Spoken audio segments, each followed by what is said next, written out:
afectuoso saludo, mis mejores deseos, espero que estén bien y que los círculos concéntricos en los cuales nos desplazamos todos los seres humanos estén en un proceso de concordancia, de congruencia y de bienestar. Me refiero a la familia, me refiero a nuestra comunidad académica y le pedimos una comunidad en cauce pues, del bienestar, por lo menos de la tranquilidad, ¿verdad? Un saludo afectuoso. En el último día, ustedes abordaron la temática de la clasificación de los bienes, pero no la concluyeron. Eso es lo que vamos a hacer el día de hoy. Hay un micrófono abierto, por favor, si fueran tan finos.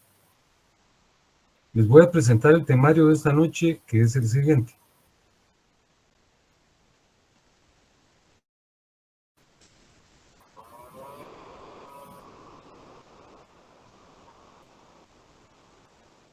Ya lo tienen a la vista, ¿verdad? Ya, Ale. Sí, así es. Muchas gracias. Bien, sí, pues para hacer una reminiscencia de los últimos tópicos que se abordaron, traigo a cuenta de manera breve y puntual lo alusivo al primer tema que abordamos, que fue el día martes de la semana precedente. Hicimos una exposición informática sobre el desarrollo del curso y asimismo tocamos de manera breve y puntual el primer asunto que incorpora nuestro programa, que es la diferencia entre cosas y bienes. La recuerdo ahora. Dijimos que en torno a la humanidad, en torno a los hombres y mujeres, gravitan una serie de entes, una serie de seres inanimados a los que se les llama cosas. Las cosas, dicho de manera simplista, es aquel conjunto de entes que se encuentran alrededor de la humanidad y que carecen de corporeidad. Como dijimos, nuestro teléfono celular, nuestro escritorio, nuestros marcadores, nuestro vehículo, todos son cosas. Pero dentro de esa variedad de entes denominados cosas, hay algunos que reúnen dos características, que son la utilidad y la apropiabilidad. La utilidad implica que sea viable, factible, posible incorporarlos a nuestro patrimonio, hacer uso de ellos. Y la apropiabilidad es que los mismos nos permitan satisfacer una necesidad. Ejemplificamos que un bien por excelencia es la madera. Un bosque, dijimos en aquella ocasión, es un bien porque el mismo permite la satisfacción de ciertas necesidades humanas, por ejemplo, la alimentación, la nutrición, cortamos de un árbol sus frutos y nos alimentamos de los mismos, podemos utilizar su corteza para hacer papel, ¿verdad? Su madera para hacer muebles o para hacer una construcción, etc. Entonces, los bienes tienen esas características. Son útiles y son apropiables. Las cosas no. Las cosas o tienen una característica u otra. A veces no tienen ninguna. Y ejemplifiqué en aquella ocasión con un cometa, que es un cuerpo celeste que gravita en torno al sistema solar, está conformado por dos elementos, la cabeza y la cauda o cola, y se dice que la cola desplaza una enorme cantidad de energía que sería de utilidad en nuestro planeta. Pero todavía no son bienes apropiables. Un cometa es una cosa porque podría ser útil, pero todavía no es apropiable. Luego, el pasado jueves estuvo con ustedes el licenciado Santiago, que inició la temática de la clasificación de los bienes y tocó 6 puntos de vista que también vamos a recordar esta noche. La clasificación de los bienes que estamos estudiando, ya se los explicó él, si se los reitero yo ahora, fue formulada por don José Castanto como aparece en la pantalla. Y Castanto era un profesor español nombrado, prestigiado, reconocido. Escribió varias obras. Y en una de ellas incluyó su famosa clasificación. Esta clasificación la estudiamos por una razón muy especial. Es la clasificación que, como lo vamos a ver el jueves venidero, incorpora nuestro código. Esta es la clasificación que se incorpora en nuestro Código Civil. Es una clasificación que ya es adversada por muchas personas que señalan que, en efecto, es una clasificación importante, pero que ya pasó de verdad, ya tiene, dicen algunos autores, algunos conceptos que están fuera de época. Y es probable que así sea. Pero nosotros debemos estudiarla porque nuestro código la incorpora, ¿verdad? Eso es lo básico y lo fundamental. Realmente mantiene una vigencia casi absoluta y algunos criterios tal vez faltan incorporarlos. No es que acá haya concepciones incorrectas, sino que corresponder a cierta época y en la actualidad ya hay algunos criterios que deben ser incorporados. Pero les repito, la razón para que la estudiemos es que nuestro Código Civil, el Decreto Ley 106, lo incorpora. Los puntos de vista que ustedes estudiaron el jueves pasado son 6. En primer lugar, les explicaron que por su naturaleza los bienes pueden ser corporales e incorporales, pero que esto no admite mayor. Bienes corporales son aquellos que, como su nombre lo indica, tienen cuerpo, que los percibimos a través de nuestros sentidos, los tactamos, los vemos, ocupan un lugar en el espacio, como, repito, nuestro celular, los marcadores con que se escribe en la pizarra, los escritorios, esos son bienes corporales. Pero también hay bienes incorporales, que son aquellos que no tienen cuerpo, que son abstracciones, pero existen. Por ejemplo, las fórmulas químicas, ¿no? Las fórmulas para preparar alguna infusión, algún medicamento, ¿verdad? Esas son manifestaciones abstractas. Claro, en un momento dado se concretan y adquieren materialidad cuando las producen, pero se inscriben como un producto abstracto en los registros correspondientes. Otro ejemplo de bienes incorpóreos se sitúa en la propiedad intelectual. La propiedad intelectual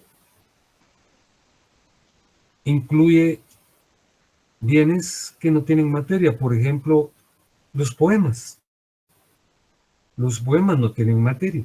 Podemos decir, ¿cómo no van a tener materia si yo tengo aquí un libro de poemas, un libro de Gustavo Adolfo Bécquer? Pero yo puedo tomar el libro y destruirlo y quemarlo. Y podría decir, acabé con esa propiedad, pero no, ¿verdad? Fíjense que al propio Bécquer le pasó. Hubo un movimiento de insurrección en España en la época de Bécquer, fue en el siglo XIX, y él había preparado un infolio en donde están sus poemas, ¿verdad? Sus famosas rimas. Y según las referencias, lo destruyeron, se perdió. Entonces podría decirse, ahí se acabó la propiedad sobre los poemas de Gustavo Adolfo Bécquer, pero él los tenía en la mente y en el corazón y los redactó de nuevo. Entonces toda la propiedad intelectual constituyen bienes incorporales, ¿verdad? Las invenciones, en tanto que no se concreten materialmente, son propiedad intelectual, ¿verdad? Por su determinación, que es el número 2, les explicó el licenciado Santiago que hay bienes genéricos y bienes específicos. Los bienes genéricos, tal y como aparece anotado en la pantalla, son aquellos que se identifican por las características generales y especiales son los que se particularizan. Por ejemplo, si yo le pido a alguien en un contrato, usted se compromete a entregarme a finales de agosto un vehículo. Un vehículo. Estoy hablando de un bien general, ¿verdad? De un bien, porque él, bueno, puede cumplir entregándome unos patines, una patineta, una moto, una bicicleta, un vehículo automotor, un helicóptero, porque cuando yo aludo a un ente con la denominación de vehículo, ahí cabe todo, es una expresión genérica. Pero si yo por el contrario digo, usted tiene que entregarme un automotor marca BMW, modelo 2025 de color azul, con tapicería de cuero, lo especifico, lo puntualizo. Ese ya es un bien que tiene esas características, es un bien específico, porque yo lo identifico con peculiaridad. Los bienes genéricos son los que se identifican por sus elementos más generales. Por sus posibilidades de sustitución, les explicó el licenciado Santiago que los bienes pueden ser fungibles y no fungibles. Fungibles son los que pueden ser sustituidos por otros de su misma naturaleza y los no fungibles no pueden ser sustituidos. A ver, traigamos a cuenta un ejemplo tal vez pedestre. Yo voy al súper, ¿verdad? Y hago mis compras y dentro de las compras que concreto figura una arroba de azúcar, ¿verdad? Y salgo con mi carretilla y voy a depositar lo que compré al baúl de mi vehículo, ¿verdad? Pero de repente la bolsa de azúcar se me desplaza de las manos y ¡paz! Cae en el piso, que se acaba de llover, ¿verdad? Y ahí se quedó el azúcar. Y por supuesto, claro que la podría recoger, ¿verdad? Pero sería una cochinada porque hay lodo y todo está sucio. Entonces me lamento y con el dolor de mi bolsillo retorno al interior del súper y compro otra arroba de azúcar, porque se puede sustituir. Ese es un bien fungible, el que puede ser sustituido por otro de la misma naturaleza. El dinero es un bien fungible por excelencia. Los granos básicos son bienes fungibles. Pero los bienes no fungibles son aquellos que no pueden ser sustituidos por otros, porque son muy especiales. Como por ejemplo las obras de arte renacentistas. Les ejemplifico con el techo de la Capilla Sixtina, en donde está la pintura del Juicio Final. Fue pintada por Miguel Ángel.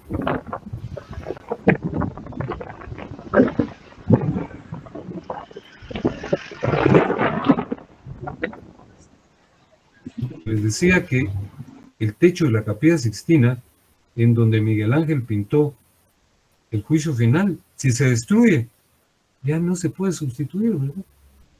Porque el mismo autor, Miguel Ángel, falleció hace muchísimo tiempo.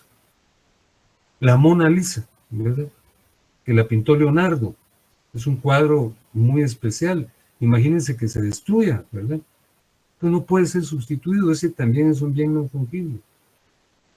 O La Última Cena, también de Leonardo, ¿verdad? Que hay reproducciones en la mayoría de casas que se ponen en el comedor, ¿verdad? Está Jesús con sus apóstoles en la Última Cena. Fíjense que si se destruyera, como estuvo a punto de ocurrir cuando Napoleón realizó su campaña en Italia, ingresó al prefectorio de Santa María, que creo que es donde está la pintura. Es una pintura grande, es un fresco, ¿verdad? No es un cuadro, sino que está pintado en un muro. Entonces dicen que que Napoleón hasta utilizó como un refugio para los caballos el lugar en donde estaba la pintura. ¿Qué hubiera pasado si se destruía? Después hicieron una cocina, ¿verdad? Y se dañó, pero se preservó. Si se hubiera destruido, no se hubiera podido sustituir, porque al igual que Miguel Ángel, Leonardo tiene muchos siglos de haber fallecido. Entonces los fungibles son los bienes que pueden ser sustituidos. Los no fungibles no pueden ser sustituidos.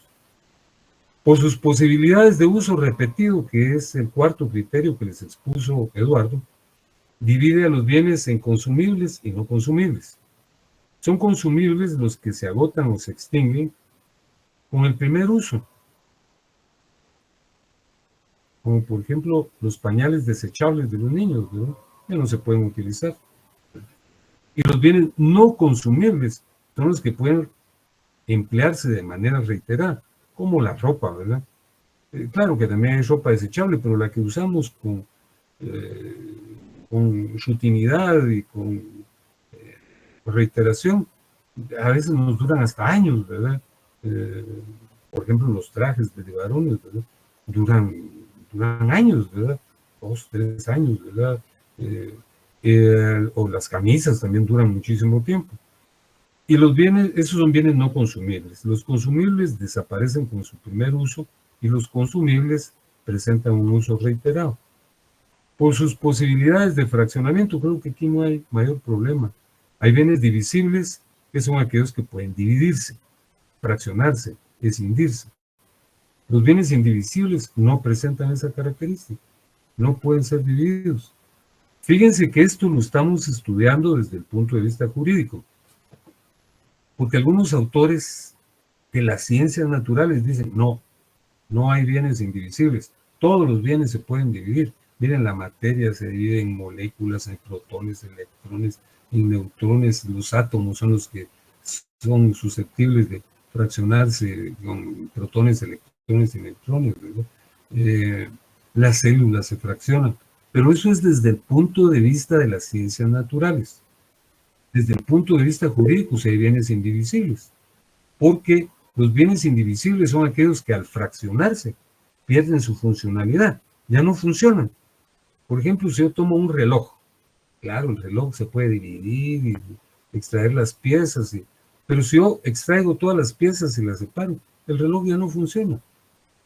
El reloj tiene trascendencia y significación y funcionalidad, en tanto que están las piezas unidas. Si yo le doy un martillazo y lo fracciono en miles de pedazos, claro que lo divido, pero ya no sirve. Entonces, desde el punto de vista jurídico, los divisibles son los que pueden dividirse y los indivisibles no pueden dividirse, porque al partirse pierden su funcionalidad. Y el último tópico que vieron o conversaron con el licenciado Santiago fue la clasificación de los bienes por su existencia en el tiempo. Hay bienes presentes que son los que tienen actualidad, ¿verdad? Existen en este momento. Y los bienes futuros son los que no existen, pero se tiene la cuasi certeza de que van a surgir a la virtud jurídica, como por ejemplo las cosechas, ¿verdad? Yo siembro papaya, siembro melón o siembro piña, ¿y quién me dio los recursos para sembrar? Yo no tenía dinero, un banco agrícola, ¿verdad?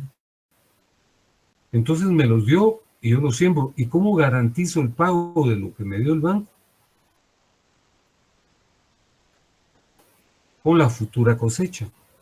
Yo la voy a vender y entonces voy a pagar. Entonces realizan inspecciones y fiscalizaciones para ver que en efecto cumplí y estoy sembrando, ¿verdad? Pero imagínense ustedes, en oportunidades yo ya he vendido la cosecha y tal vez estoy sembrando las semillas, depositándolas en los surcos. Entonces, los bienes futuros son aquellos que potencialmente van a existir. Existen elementos de juicio que permiten discernir, determinar, establecer que esos bienes van a existir y consecuentemente puedo establecer una relación jurídica sobre los mismos. Hasta ahí se quedaron con Eduardo. Hoy vamos a continuar. Buenas tardes. Disculpe, buenas tardes. Gusto saludarlo. Solo una duda, licenciado, en cuanto a en términos jurídicos. Por ejemplo, hay lotes o la ley establece, por ejemplo, que hay ciertos lotes que ya no pueden dividirse más, ¿no? O sea, digamos, hablándolo en términos, por ejemplo, de una herencia, cuando tienen que dividir un terreno, una propiedad, existe un límite para dividir, ¿verdad? Sí. O sea, no es que tenemos un lote de 5 por 5 y si son 5 hermanos le toca 1 metro cada uno. O sea, así no funciona, ¿verdad? La ley, hay límites para dividir también, ¿o no? Esa es una duda que me surge en cuanto a propiedades. Bueno, usted mismo se está respondiendo, ¿verdad? Lo cierto que es una de las preguntas que formularon en este famoso curso de preparación que se recibe entre semestres, ¿verdad? y que reiteradamente la fortuna. No hay conceptos absolutos, no hay plenitud. Todos los conceptos presentan valladares o limitaciones. Usted mismo se está respondiendo y le agradezco su pregunta. Es decir, la partición o división de los bienes inmuebles está sujeta a la ley, ¿verdad? Porque precisamente los bienes tienen la característica de la apropiabilidad y de la utilidad. Usted mismo me ejemplificó con un inmueble, que no sería inmueble, sino una fracción de terreno de 5 metros y que le tocara 1 metro cuadrado a cada uno, no tendría ninguna utilidad ni ninguna posibilidad de fraccionarse. Pero le presento un ejemplo que claro que es limitado, en donde sí se pueden fraccionar. Fíjese que, por ejemplo, en algunos terrenos de los camposantos, en donde hay mausoleos que son pequeños. Entonces, en un área específica se asigna un sepulcro para cada uno de los miembros de una familia, que no es lo general, ¿verdad? Pero para advertir que no hay conceptos absolutos. Claro que hay leyes que regulan que, por ejemplo, en una lotificación, no es posible se vendan bienes de 5 metros que no tendrían ninguna utilidad, no se podría construir algo. Pero yo le traslado este ejemplo, ya que usted invocó también la sucesión hereditaria. Fíjese que en una sucesión hereditaria, un conocido personaje que tenía una familia relativamente numerosa, ¿verdad? Entonces él asignó un área de 1 por 2 metros para cada sepulcro de sus hijos, sus cuñados y no sé quién más. Entonces, como usted puede advertir, no hay plenitud. Ciertamente la ley lo regula y lo delimita para el caso de los bienes inmuebles destinados a la construcción de casas, por ejemplo, ¿verdad? Los condominios, entonces, por pequeños que sean, tengan que tener 10 por 20 y todo, pero usted me ejemplificó con los 5 metros cuadrados, que ya no se podría dividir, pero yo le estoy señalando que en casos extremos y sumamente singulares, como los sepulcros, sí es viable que esto ocurra, ¿verdad? Claro, en algunos lugares esto no es posible, pero yo le presento, por ejemplo, el cementerio de las Flores. Entonces ahí le venden terrenos para el sepulcro en donde se pueden sepultar 3 personas, ¿verdad? Hay otros mayores, o si yo compro 2 o 3, pero en términos generales usted tiene razón, pero en términos de comprensión sí se puede, con un ejemplo tal vez extremo como el que yo le estoy citando. Muchas gracias, licenciado. ¿Con quién tuve el gusto? Perdone, fíjense que yo... Rolando, para servirle. Gracias, Rolando. Es usted muy fino, ¿eh? Muy buena pregunta. Gracias, Rolando. Entonces, entramos a la segunda parte de este tema, que es la continuación de la clasificación de los bienes formulada por don José Castanto Dueñas.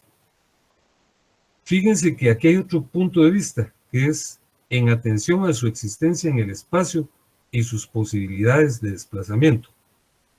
En atención a este criterio, la existencia en el espacio y la posibilidad de desplazamiento de los bienes, hay 2 clases de bienes: los bienes muebles y los bienes inmuebles. La distinción es muy perceptible. Los bienes muebles son aquellos que pueden trasladarse de un lugar a otro sin que su naturaleza sufra menoscabo. Por ejemplo, los escritorios de nuestra aula, ¿verdad? Pues podemos trasladar de un lugar a otro, sacarlos del aula, conducirlos al primer nivel o al segundo o al tercero, y los escritorios no sufren ningún menoscabo. O en la casa, ¿verdad? Cuando yo quiero reubicar algunos muebles, ¿verdad? Quiero trasladar mi computadora de un lugar a otro porque la iluminación no es suficiente. Entonces traslado la computadora, que es un bien mueble, porque puede ser trasladado de un lugar a otro y el mismo no sufre menoscabo, ¿verdad? O puedo trasladar los muebles, ¿verdad? Los muebles de sala, etcétera, ¿verdad? Y en este caso los muebles no se afectan. porque pueden ser materia de traslación sin que sufran ninguna afectación. Los inmuebles no. Los inmuebles no pueden ser trasladados de un lugar a otro porque su naturaleza se afecta. Más bien, es imposible trasladarlos. Imaginémonos que yo vivo en Misco, ¿verdad? Bueno, yo aquí donde yo vivo en San Lucas. Entonces, pues que llegar a la universidad se ha vuelto complejo, la transitabilidad es insoportable. Me voy a llevar mi casa allá cerca de la zona 12 para no tener esta dificultad. No puedo. Yo no puedo trasladar un inmueble. Por naturaleza es imposible. Y alguien me podría decir, bueno, pero yo tomo una retroexcavadora y me llevo la tierra. Me llevará un montón de tierra y aquí dejaré un gran agujero. Pero no puedo trasladar el inmueble, pues. El inmueble está adherido, como lo vamos a ver, al suelo y al subsuelo. Entonces, la distinción entre los bienes muebles y los inmuebles radica en la traslación. Los muebles pueden ser transferidos de un lugar a otro y su naturaleza no se afecta. Los inmuebles no pueden trasladarse de un lugar a otro, porque su naturaleza obviamente sufre menoscabo. Fíjense que hay 4 clases de inmuebles, que son los que aparecen acá. Hay inmuebles por naturaleza, inmuebles por incorporación, inmuebles por destino, inmuebles por analogía. Y de manera puntual explico cada uno de ellos. Los inmuebles, que como repito, son aquellos que no pueden ser transferidos de un lugar a otro, porque su naturaleza se afecta, es impeditivo, ¿verdad? Pueden ser inmuebles por naturaleza. Los inmuebles por naturaleza son los inmuebles propiamente dichos, los inmuebles por excelencia, como quien dice, los meros inmuebles. Y en los inmuebles por naturaleza solo aparece el suelo y el subsuelo. Esos son los bienes propiamente dichos de naturaleza inmueble. Pero hay inmuebles por incorporación, que son aquellos que se construyen sobre el suelo y el subsuelo, los edificios, ¿verdad? El edificio donde nosotros estamos, el S12 o el S10 o el S11, todos los edificios de la universidad están adheridos al suelo. En tanto que están adheridos al suelo, no pueden ser trasladados, están incorporados al suelo y por eso se llaman inmuebles por incorporación. Hay también inmuebles por destino. Y me explico en qué consisten los inmuebles por destino. Fíjense que los inmuebles por destino son aquellos que en realidad son muebles, porque pueden trasladarse de un lugar a otro, pero se consideran inmuebles por destino porque están al servicio de un inmueble, están al servicio de una finca, ¿verdad? De una finca de explotación agropecuaria, por ejemplo, ¿verdad? Entonces en la finca hay tractores, hay retroexcavadoras, hay arados, hay desmontadoras, hay vacas, hay caballos. Entonces, un tractor es realmente un bien mueble porque puedo trasladarlo de un lugar a otro. O una desmontadora, o un hato lechero, un montón de vacas las puedo llevar de un lugar a otro. Pero se consideran inmuebles por destino cuando están al servicio de una finca. Entonces, repito, los inmuebles por destino son aquellos que en efecto son muebles por naturaleza, pero su destinación es contribuir a la explotación de la finca. Entonces se consideran que forman parte de la finca, ¿verdad? Y los inmuebles por analogía son aquellos derechos, son abstractos. Los derechos son abstractos, pero que recaen sobre bienes inmuebles. Y por recaer sobre bienes inmuebles se consideran inmuebles. Verbigracia. Yo voy a un banco y solicito un préstamo y me dicen, sí, se lo vamos a dar, pero usted tiene que dar una garantía. ¿Y qué garantía me va a dar? Mi casa. Voy a constituir una hipoteca sobre mi casa. Si yo no pago, el banco vende en pública subasta mi casa y recupera lo que me prestó. Entonces el banco tiene un derecho sobre un bien inmueble, la hipoteca. Ese se considera un inmueble por analogía. Entonces, repito, por su existencia en el espacio y posibilidades de desplazamiento, los bienes pueden ser muebles cuando pueden trasladarse de un lugar a otro sin que su naturaleza se afecte. Y los inmuebles no pueden trasladarse de un lugar a otro. Los inmuebles pueden ser de 4 clases. Son inmuebles por naturaleza, los propiamente dichos, el suelo y el subsuelo. Esos son los inmuebles por excelencia. Los edificios son inmuebles por incorporación porque están adheridos, están adscritos al suelo y al subsuelo. Los inmuebles por destino son muebles por naturaleza, pero por estar destinados a la explotación de una finca, se consideran parte de la misma. Repito, toda la maquinaria que se utiliza, ¿verdad? Las desmontadoras, los tractores, las retroexcavadoras, los arados, y también los semovientes, un hato lechero, los caballos, son muebles, pero se consideran inmuebles por destino porque están afectos a la explotación de la finca. Y por analogía, son aquellos derechos constituidos por inmuebles como la hipoteca. Un segundo punto de vista dentro de la exposición de Castán Tobeñas, por su constitución, los bienes pueden ser singulares y universalidades. Los bienes singulares están configurados por la unidad. Cuando yo hablo de un solo bien, estoy hablando de un bien singular. Recuérdense de los accidentes gramaticales que se estudiaron en la primaria y en la secundaria. El número es un accidente gramatical que se refiere a la singularidad cuando aludo a un bien y a la pluralidad cuando aludo a varios bienes. Entonces los bienes singulares están conformados por un solo bien, pero los bienes singulares a su vez pueden ser simples y compuestos. Los bienes simples están conformados por un todo orgánico. Un ejemplo simplista es un ladrillo o un bloque, ¿verdad? Esos son bienes singulares simples, pero los bienes singulares compuestos están conformados por la unión de varios simples.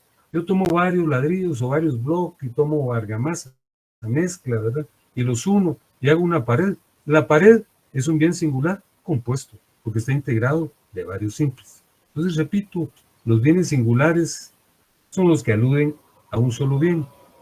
Y los bienes singulares pueden ser simples cuando se refieren a un solo todo orgánico, como un adobe, un bloque, un ladrillo.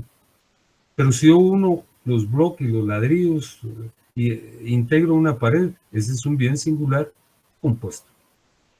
Las universalidades son los sustantivos universales que también estudiamos oportunamente.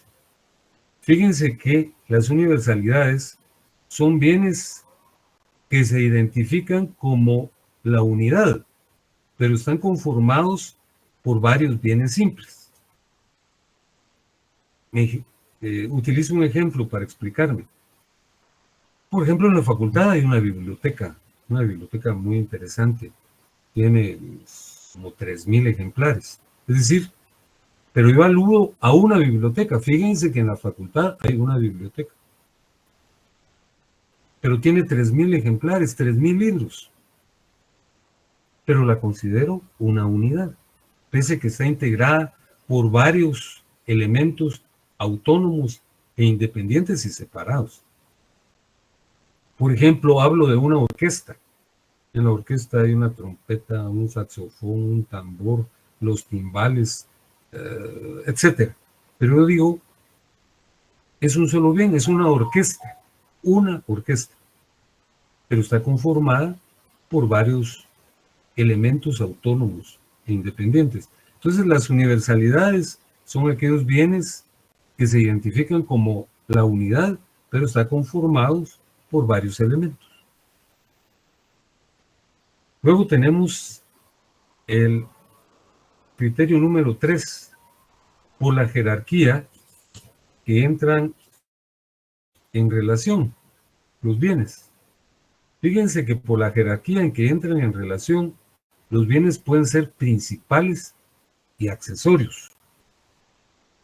Pero ¿cuándo un bien es principal y cuándo es accesorio? ¿Cómo hago para distinguir un bien principal de un accesorio? Fíjense que para resolver este punto hay 3 criterios. El criterio de la independencia, el criterio de la importancia y el criterio del valor. Repito, por la jerarquía en que entran en relación, los bienes pueden ser principales y accesorios. Pero ¿cuándo o cómo sé yo cuándo un bien es principal y cuándo es accesorio? Pues aplicando cualquiera de estos 3 criterios. El criterio de la independencia, de la importancia y el criterio del valor. Apliquemos el primero. No tenemos que aplicar los 3 juntos, sino se aplican independientemente. El criterio de la independencia dice lo siguiente: si 2 bienes entran en relación, el bien principal será el independiente. Y el bien que no es dependiente es el bien accesorio. El bien principal es independiente, el accesorio no es independiente. Por ejemplo, los botones y la camisa. Un ejemplo muy utilizado. ¿Cuál es el bien principal? La camisa, porque la camisa es independiente. Hay camisas que ni botones tienen. E incluso en un momento dado yo puedo arrancarle los botones a la camisa y hacerme un nudo. Y la camisa cumplirá su labor siempre, ¿verdad? Pero los botones sí son accesorios, porque no son independientes. Los botones son funcionales en relación a la camisa, ¿verdad? Si yo tengo 2 botones y no están adscritos a ninguna pieza de vestir, pues no me sirven de nada. Pues, ¿verdad? Son valederos, útiles, funcionales, cuando están adheridos a una prenda de vestir. Entonces, repito, según el primer criterio, para establecer cuándo un bien es principal y cuándo es accesorio, es cuando uno es independiente y el otro no. El bien principal es independiente como la camisa. El bien accesorio no tiene independencia, sino tiene sujeción, como los botones. Hay otro criterio para distinguir entre bienes principales y bienes accesorios, Si 2 bienes entran en relación, el bien principal será el más importante. El menos importante será el bien accesorio. Imagínense que están unos jóvenes esposos construyendo su casa, ¿verdad? Muy entusiasmados y todo. Y de repente el presupuesto se ve limitado y tienen que dejar de comprar algunas cosas. Entonces el esposo le pregunta a la esposa, mira, le dice, fíjate que solo tenemos durante un tiempo recursos. O compramos las puertas o ponemos el piso, porque ahorita el piso es de tierra, ¿verdad? Entonces, ¿qué es lo más importante en este momento? Pues las puertas, ¿verdad? Porque eso da seguridad. Entonces le dice, sí, vamos a poner las puertas que son más importantes y luego vamos a poner el piso. Entonces, en este caso, el bien principal vendrían a ser las puertas y el bien accesorio vendría a ser el piso. Y finalmente, está el criterio del valor para determinar cuándo un bien es principal y cuándo es accesorio. Verbigracia. Hay un reloj. El reloj es de esos relojes exóticos, ¿verdad? Caro, tiene ensambladas piedras preciosas y es de oro. El reloj, propiamente dicho. Pero la pulsera es una pulsera simple, ¿verdad? De un cuero común y corriente, ¿verdad? Entonces, en esos 2 bienes, ¿cuál es el bien principal? Pues el más caro, ¿verdad? El reloj, propiamente dicho, porque es de oro, tiene incrustaciones de piedras preciosas. Y la pulsera, una pulsera barata, ¿verdad? De un cuero común y corriente, ni de cuero, es de plástico. Entonces, ese es el accesorio. Pero podría ocurrir al revés, ¿verdad? que la pulsera fuera de oro con incrustaciones de piedras preciosas y el reloj fuera un reloj común y corriente, ¿verdad? Entonces, en este caso, la pulsera será el valor, será el bien principal porque es el más caro. Entonces, estos tres criterios son los que se utilizan para hacer ese discernimiento. Fíjense que por sus posibilidades de tráfico, los bienes pueden ser bienes dentro del comercio y bienes fuera del comercio. Los bienes dentro del comercio son aquellos que se pueden comerciar. Y yo ejemplificaba pedestremente, ¿verdad? Que fui al súper y compré azúcar, café, huevos, leche. Esos son bienes dentro del comercio, porque los puedo comerciar, claro, con algunas limitaciones, pero no son rigurosas. Pero los bienes fuera del comercio son los que no puede realizarse un comercio con ellos porque hay prescripciones legales que lo prohíben, como por ejemplo las drogas, los fármacos y los estupefacientes. Fíjense que en la otra sección me hacían una pregunta, pero la misma tiene respuesta en su formulación. Mire, pero esos están dentro del comercio también, porque usted va ahí por no sé qué parte, médico de la zona 10, y ahí puede comprar drogas de la manera más fácil. O va a tal otra parte y compra estupefacientes. Claro, pero obviamente esa es una ilicitud, porque así lo consigna la ley. Y aunque la ley, como él me decía, tal vez no se cumple, sí, muchas normas no se cumplen, pero hay muchas personas que están procesadas precisamente por transgredir estos preceptos, ¿verdad? Incluso ahí hay personas que han sido hasta extraditadas. Pues nuestra organización social, a través del organismo judicial, no ha concretado condenas, pero otros países piden que los extraditen, ¿verdad? Entonces, hay bienes que no se pueden comerciar. Y no solo no se pueden, sino no se deben. Y finalmente, por el titular de la propiedad, hay bienes de dominio público y bienes de dominio privado. Los bienes de dominio público son los que pertenecen al Estado y los bienes de dominio privado le pertenecen a personas que no están insertas dentro de la estructura estatal, a la iniciativa privada, ¿verdad? Los bienes de dominio público, hay bienes de uso público común, como las calles y las carreteras, ¿verdad? Porque son del Estado, pues las puede utilizar todos los ciudadanos. Y aquí dice de uso público no común. No, son bienes que no se pueden usar, porque si son de uso público no común, pues estamos haciendo una ambigüedad al exponerlo. Los bienes que no pueden ser utilizados, aunque sean del público, son, por ejemplo, las reliquias arqueológicas, ¿verdad?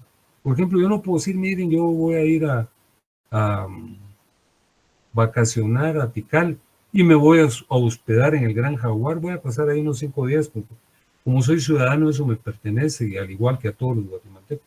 No puedo, porque son de uso público, no son de uso público común, sino son de uso restringido, ¿verdad? Todas las reliquias arqueológicas no pueden ser utilizadas por su misma naturaleza. Ven, ahí concluimos la exposición de esta noche. Y, a ver, le quiero formular una pregunta a Rolando, que tuvo la fineza de preguntarnos hace unos minutos. No, perdón. Sí, a Rolando fue. Rolando, Dígame, ¿le puedo molestar con algo? dígame, licenciado. Gracias, Rolando. ¿Qué diferencia hay entre los bienes muebles y los inmuebles? Aquí aparece en la pantalla. Bueno, los bienes muebles se pueden trasladar y la naturaleza de los mismos no queda perjudicada, sino que queda intacta, ¿verdad? No se puede alterar y pueden trasladarse como un automóvil, como una moto, como una mesa, como una silla, como un reloj, cualquiera de esas cosas, a excepción de los que por destino son utilizados, como el caso de los tractores, los arados, que ya se convertirían en inmuebles por destino, ¿verdad? Porque están utilizados para el servicio de la finca, ahí cambiaría la figura, de lo contrario, siguen siendo muebles, ¿verdad? Sí, muy bien, muchas gracias.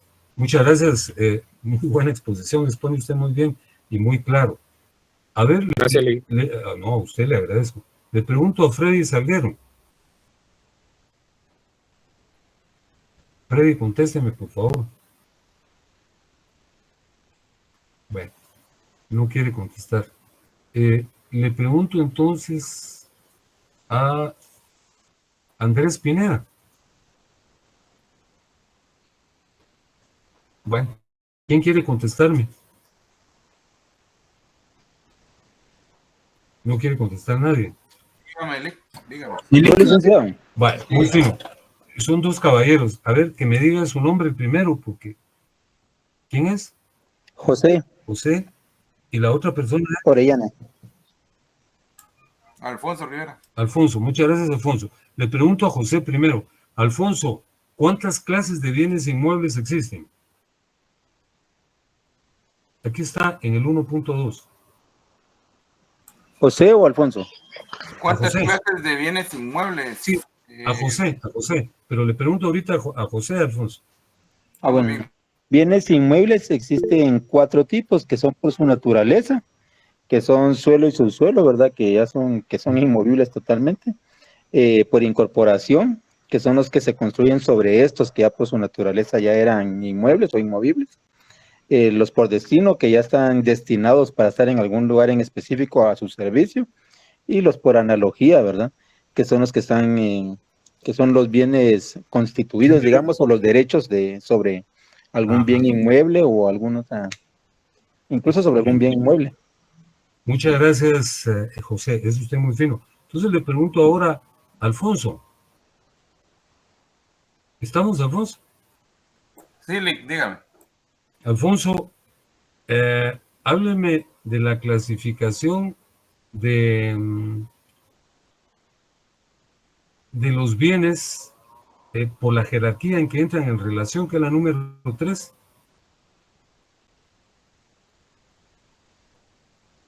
Ya la tiene a la vista. Sí, por jerarquía y relación, principales y accesorios.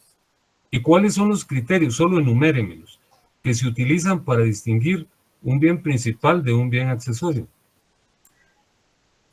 Por su importancia tienen más prioridad los principales y los accesorios en segundo lugar. En criterio, por independencia, por su valor y por su alcance. Ahí estamos. Muchísimas gracias, Alfonso. Es usted muy fino. A ver, a mí realmente me gustaría escuchar a una dama. Le pregunto ¿a quién le pregunto? A Claudia Alejandrina. Bueno, Claudia Alejandra, se llama, no Alejandrina.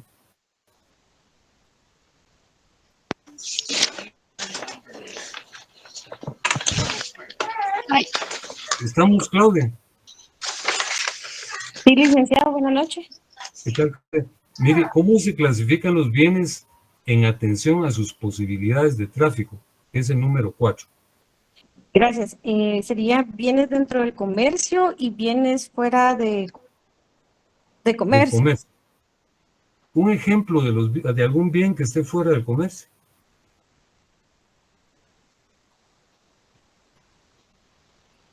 Las drogas están fuera del comercio. Fuera de comercio. Miren, ustedes no saben cómo les agradezco su intervención. Para mí es sumamente importante.